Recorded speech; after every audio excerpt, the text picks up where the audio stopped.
Josh in South Pasadena, California. Hey, Josh, what's up?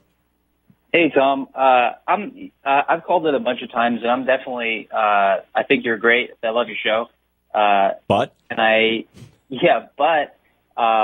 I happen to be along with you on your geopolitical view. You know that these things happen for a reason, and you could say the same thing for Vietnam, for lots of different situations. But you're kind of creating a false equivalency, and I know you're saying you're not justifying it.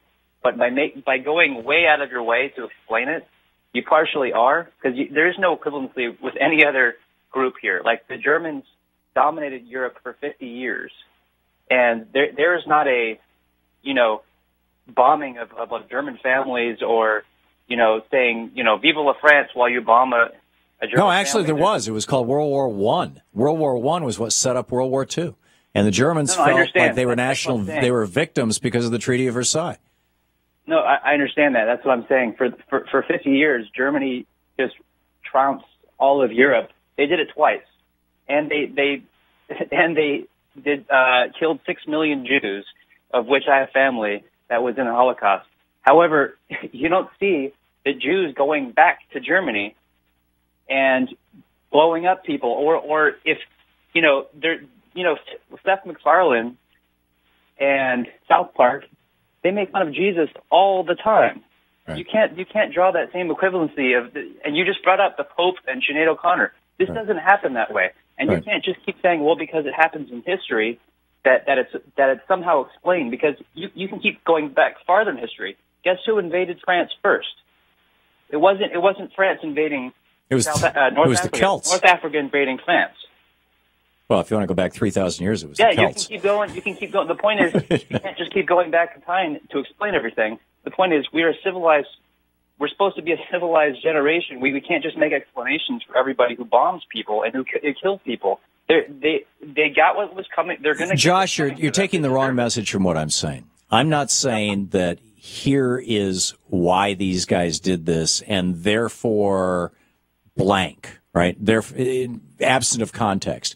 What I'm saying is that let me finish the sentence here. What I'm saying is that here's why these guys did this, and if we keep making the same mistakes with our foreign policy, we are going to keep getting the same result.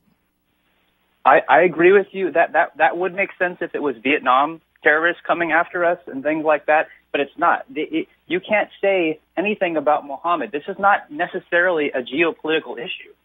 This is a very specific religious issue that doesn't happen. And you said it happens only in the countries that have oil. No, it happens in Chechnya. It's very frequent in Indonesia.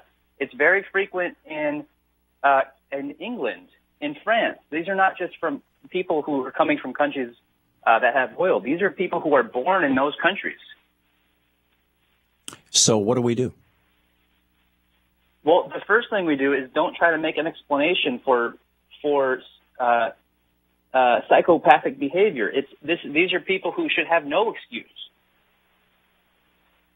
We shouldn't try to justify it. And just like you said before, we shouldn't be trying to put this into context so that people. I don't believe, Josh, that I am providing them with an excuse.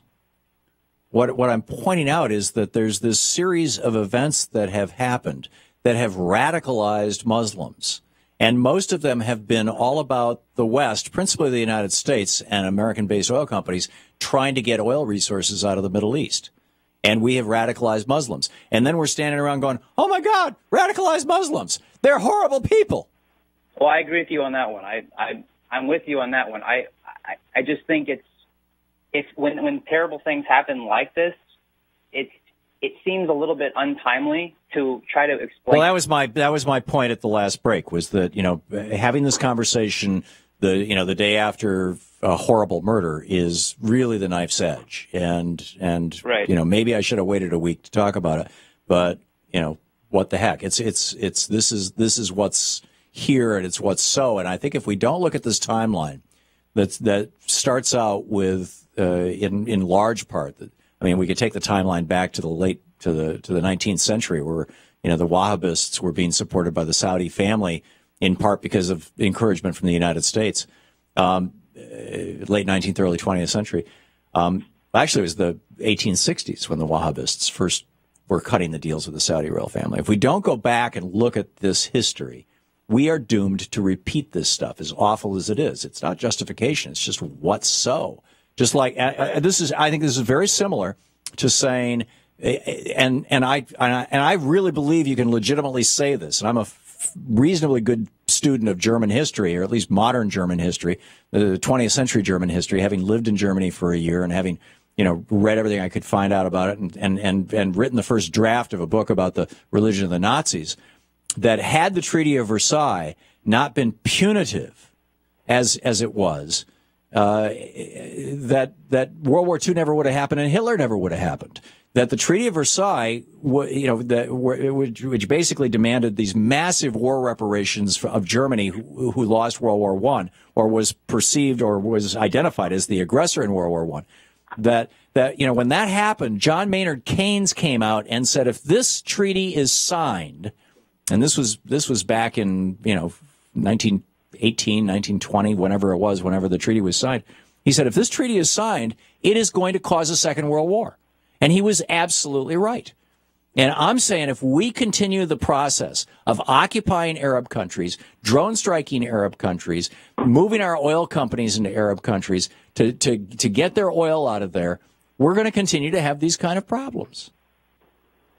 That's not making excuses.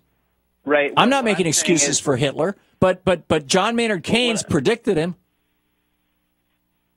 Right, but what I'm saying here is, and I love like almost everything you said, except for there's just a little bit of a false equivalency. I know that all those things are true, and yet there is no free speech. There's no satire, and with Islam, there is none. There's always going to be that. That's Islam's problem. I mean, you've got a lot of countries where life is hell. Visit Mugabe's.